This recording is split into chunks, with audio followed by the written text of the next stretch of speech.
It's Wednesday. Looks like I'm going outside, but I'm not. My house doesn't know the meaning of heaters. It was built in 1906, and apparently they didn't prepare for the invention of heat back then, so our house can't handle central heat, space heaters, heating blankets, maybe a heating pad. So this is normal. I have the most insane lack of customer service experience of anyone's lives ever. A couple years ago, I went to teach English at a camp in Romania, like out in the mountains, and when I was coming home, I decided to stop by a gypsy market before we left and buy some clothes, go thrift shopping, whatever. And while I was there, somebody slashed my purse, and I didn't know it. I thought I caught my purse on a nail, and it was like this random accident. We go to get on the plane, and I can't find my passport. So I go over to the, some booth, whatever, and they're like, oh yeah, we'll fix your ticket, just, find your passport, blah, blah, blah. And I never found it. My friends leave me in the country alone, and so that's like one bad customer service. They don't fix your ticket. They don't fix your ticket. No, you have to buy a new ticket. It's expensive, okay? And then, so I go to the embassy to get help, and they're like, you don't have enough money. Sorry, can't help you. That's two right there. There was this really cute boy, though, who helped me, and we ended up going on some dates, and he actually was, like, the person who saved my life. And, it just became this long ordeal. It took me, like, over a week and a half just to get money wired because of the time difference, the communication, and the opening of wiring stores.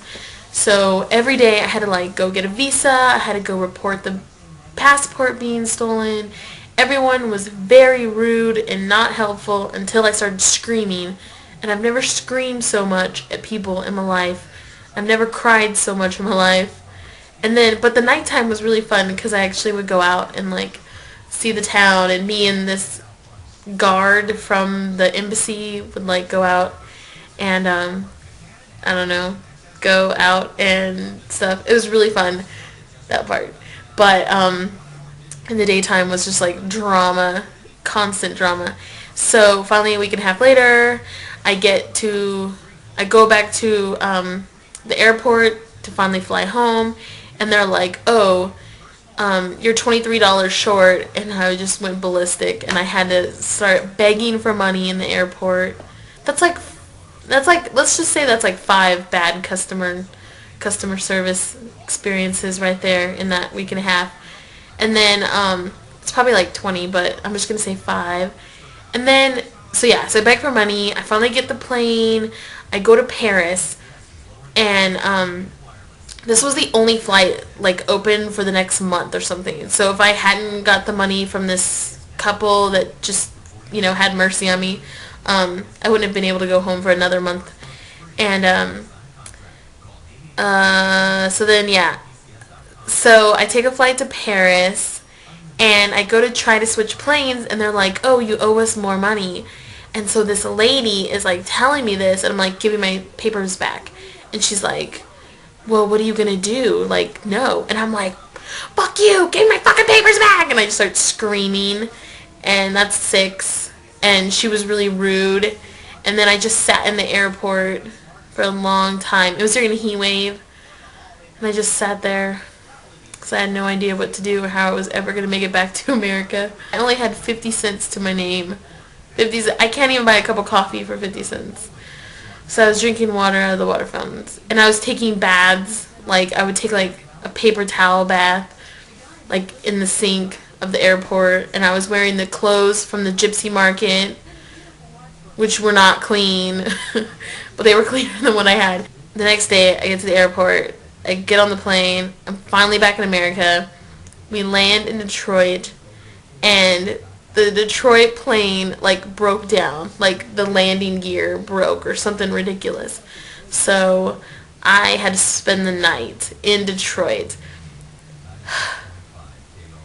And they wouldn't let me use the phone.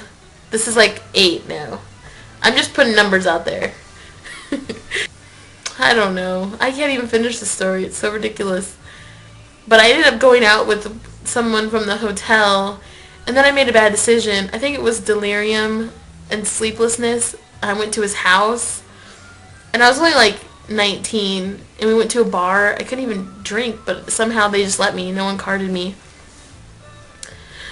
And then I got a plane, and I took it to Oklahoma. And then the plane in Oklahoma, that was overpacked, so I had to wait another flight, a whole another flight, like 4 more hours, and then I finally got home. I don't know if I'll ever be emotionally available to traveling ever again. That was the super condensed version. Megan, your words of violence are not appreciated. I am nothing but loving and caring. That is all I have in my heart for you.